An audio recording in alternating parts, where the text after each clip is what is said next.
How can a value stream impedance scorecard work in a complex adaptive system? Today's 5 minute short discussion.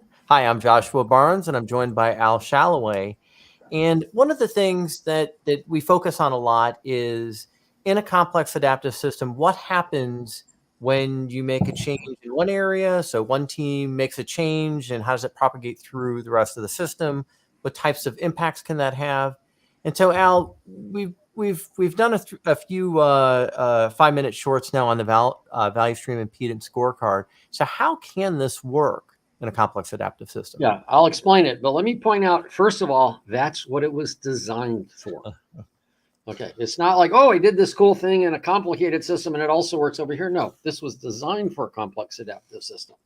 But to understand how it could possibly work, because it sounds kind of deterministic or complicated, let's look at how I view what systems are. Now, so this isn't just my view. This is consistent with Peter Senge. I actually think I know more what, how can I forget his name? What if we talk a lot about different systems? What are systems? And to me, systems are where things interrelate. It's more about the relationships. What is Russ Akoff? What if Russ Akoff gave a TED Talk? He talks about how systems are complex because things interact. Like a body, your heart interacts with the lungs, interacts with your pancreas. That, by the way, interacts with everything else. So everything's interacting. The point is, systems are not about the components as much as they are about the relationships between things.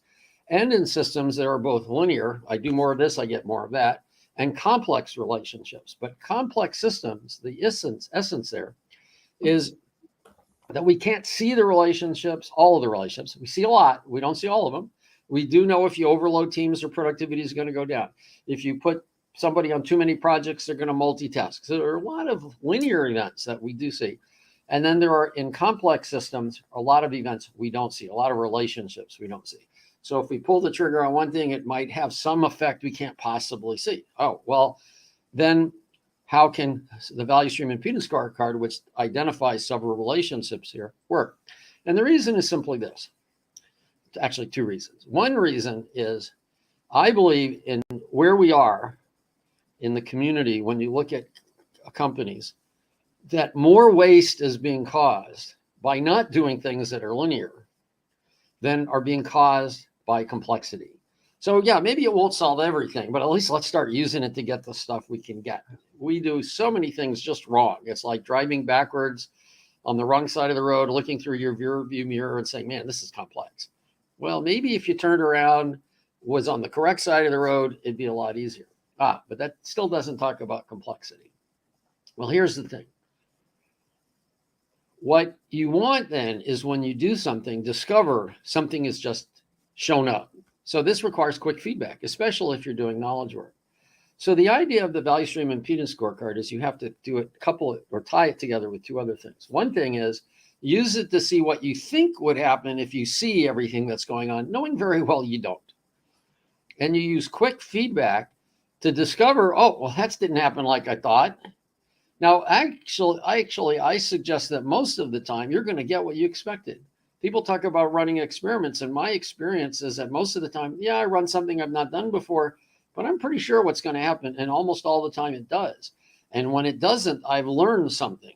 I've learned there somebody is reacting to it that I hadn't expected, or there's this relationship. That's the other thing that happens in complex adaptive systems. Things are coupled. Like when 3 Mile Island turned into a disaster, it was a small thing that failed, but it was coupled to other things, and we didn't have visibility. So a small thing that happens without visibility that's tightly coupled to other things can cause disasters. In knowledge work, however, you can make visibility by feedback, and you could decouple things. So the value stream impedance scorecard tells you, here, this stuff should work, except when I don't see something, which will happen. So you don't go blindly thinking it's going to work. You do it with an expectation of it working, and you get feedback and you validate it. So it's a lead in to moving forward. It's like tacking a sailboat against the wind. You go back and forth, but you're getting where you're going. But you're either learning or making progress. And I suggest learning is progress. I don't believe in fail fast. I believe in learn fast or move forward. And that's how it can be used. All right. If you're joining us today live, or if you're watching this on replay, please post any questions or feedback on our LinkedIn post, and we will see you on our next 5-minute short. Take care. Stay safe.